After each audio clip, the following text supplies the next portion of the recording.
Shocked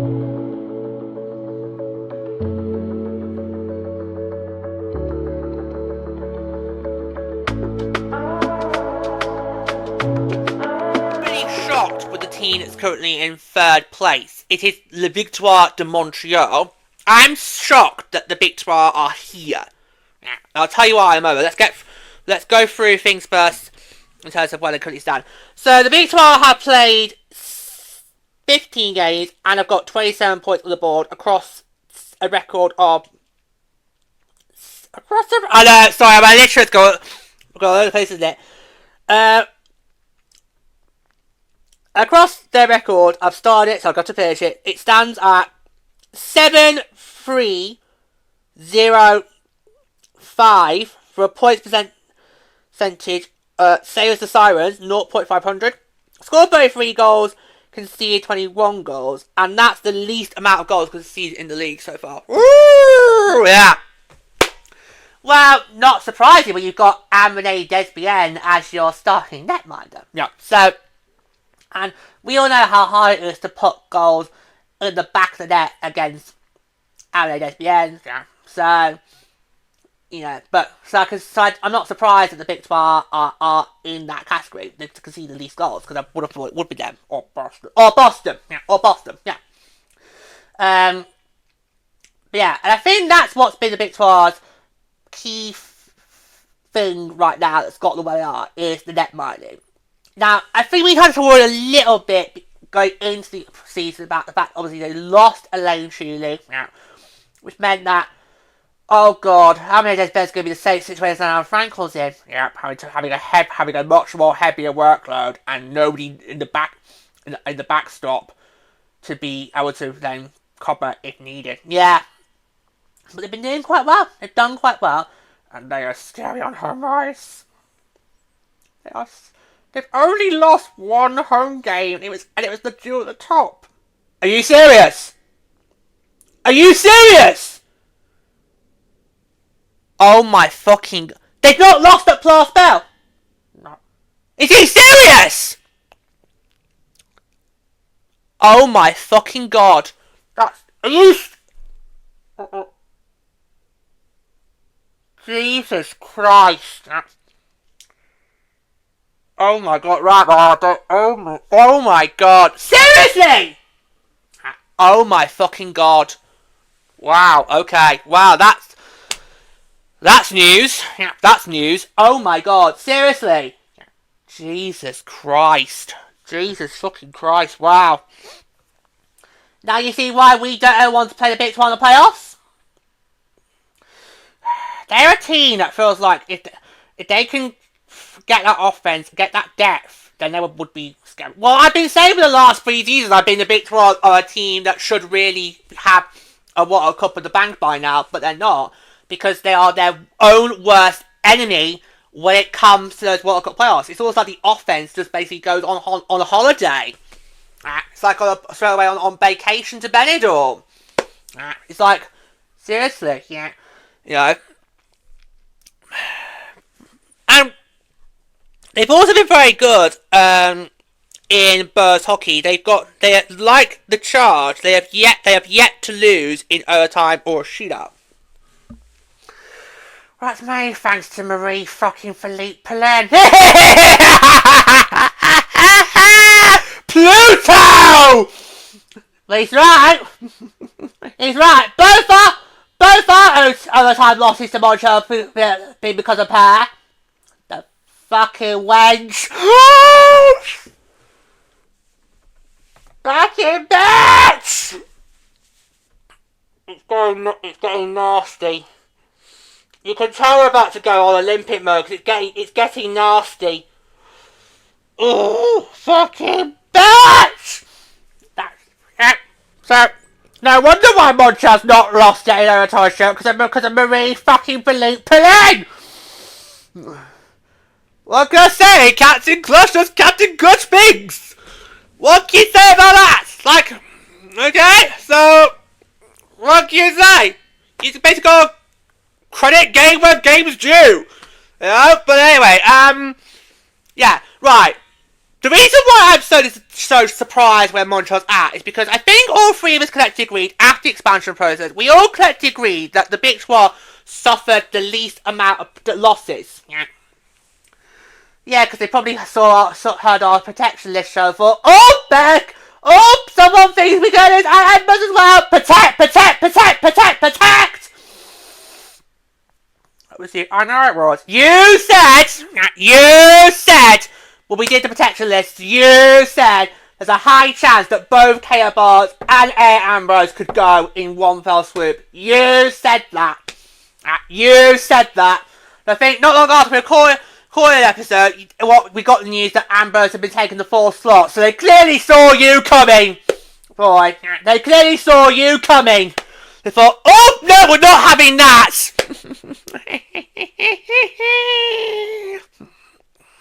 We're not having that. We're not going to have that backtrack from a dog who's got 6 kids. And got 2 anti-rogue and 2 water cats. Not going to have that. Not having that. Wait, 6 more than what they probably got. But they saw us coming from a mile away and thought, nope, shut that down. Yeah, so if a team that suffers the least amount of damage to the expansion draft, you would have thought they should be the ones who would tear the league apart. And well, it's interesting because obviously Montreal did exactly that tier win last year, and that is they are the defending league champions. But their first half hasn't really been as impressive as it could be. Yeah, because they've only got, what was it, combined 5 wins? 12? 5 and... I think it's 12. Hold on. No. You mean combined? Oh, sorry. I mean, it's 5 and 2. 3 OT. Oh, sorry! 3 OT, 5 regulation losses. Oh, so they have a combined 10 wins so far, same as us, but we've suffered the least regulation losses. So those 5 regulations for the Victoire. Yeah, they stacked up. Jesus. Yeah. One of those, of course, did come at the hands of Seattle at Clyde Pledge. So, oh, Jesus Christ. Yeah, those 5 regulation losses, they really stand out there. Yeah. Because if some of those have been tied to like OTs or SOs, then they would have got more points on the board and might then have been in 1st or 2nd place. But yeah.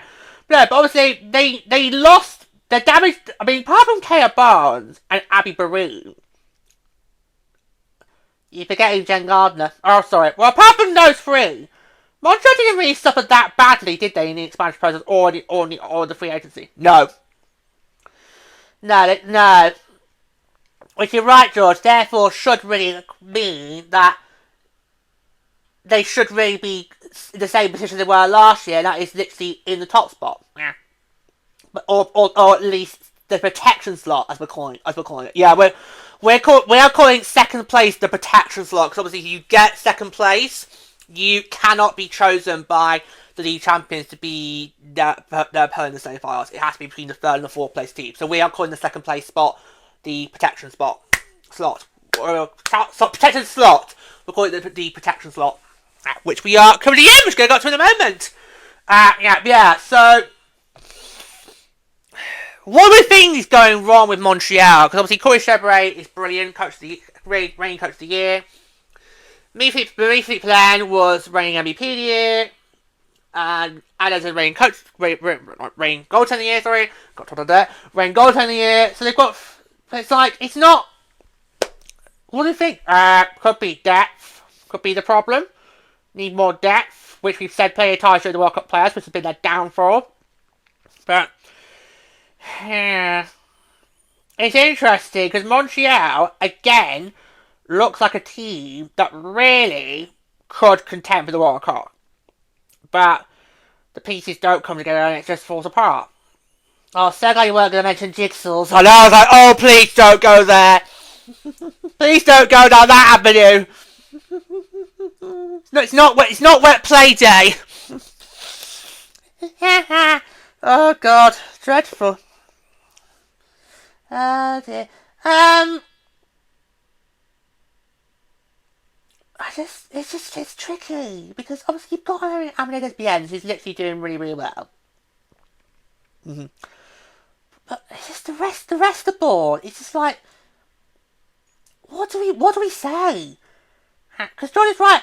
This team should be top of the league right now. It's not. No, even we're above them. Yeah, take a photo. Rude. Well, it's not the last thing. Oh, for good. Rude. I don't know I'm struggling to what to say. Like I used to give what to say about Vancouver, I'm struggling to say what to say about Montreal. I mean, how is it you turned Plas Bell into an impenetrable castle? Thank God she didn't say fortress. Now, I won't do that to you, George. Who might? How is it you've managed to turn Plas Bell into an impenetrable castle, and yet you are not currently at pole position? Yeah. So this second half is going to be very interesting in Montreal because obviously, they've got the tools to maybe potentially cause some damage, but they're only about 3 points behind Boston, 1 point behind us. Yeah. Plus, our first game back from Milan is in Montreal. Yeah. So, yeah, it's just I'm confused. I'm so confused with Montreal. I don't know what to say. I don't know. Well, I'll finish it off then. I think the depth is Montreal's biggest problem right now. I just don't know if they've got enough depth scoring to take them all the way. And we've said this last year, even though they were the league champions, and we said it again in season 1. Depth scoring is what Montreal needs.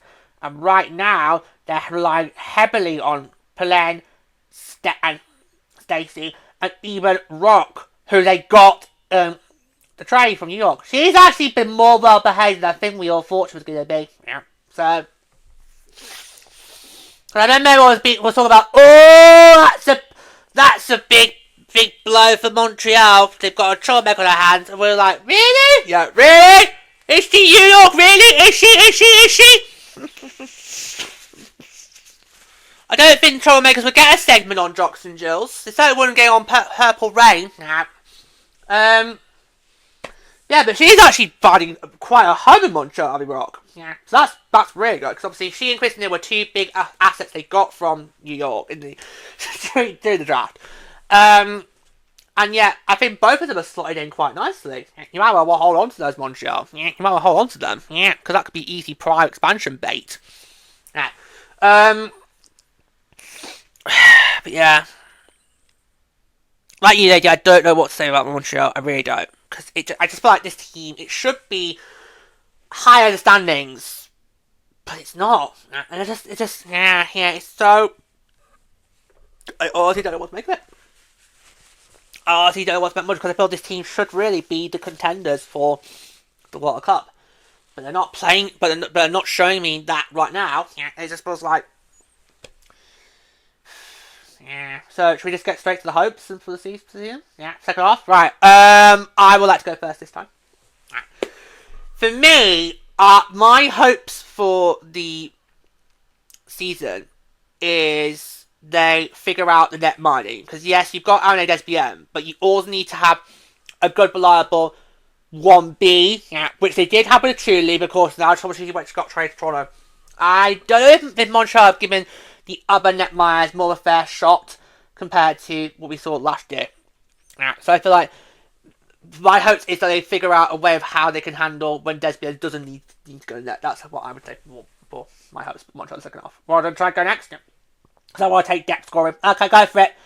My hopes for Montreal the second half is they find some depth scoring. Because if you really want to be the team that dethrones us, you need to have that depth. Ask yourself, how we managed to win back-to-back World Cup titles? Depth scoring. Depth scoring. We saw it in Game 3 of the finals when Katie Knoll, who was the 7th round pick, got that game winner. Yeah. You need depth scoring. So that's my hope for Montreal in the second half of the season. Now a bit of a struggle with mine. maybe, yeah, oh god, maybe get some more wins in Bears hockey, because they've only got 3 so far in the overtime shootouts. They need to work on those, because as we saw in season 1, they're not really as good in the Bears sessions when it comes to playoffs. I know, Marie people are thinking, what are these lots? So, I got 2 wins over you, but you guys, Lumber Jam Miller. Yeah, you're gonna do overtime short wins in the regular season when it comes to playoffs. And you've only really got 3 so far in that column. So, yeah. So, maybe practice more overtime shootouts. That's what would be my hopes for the second half season contract. Okay?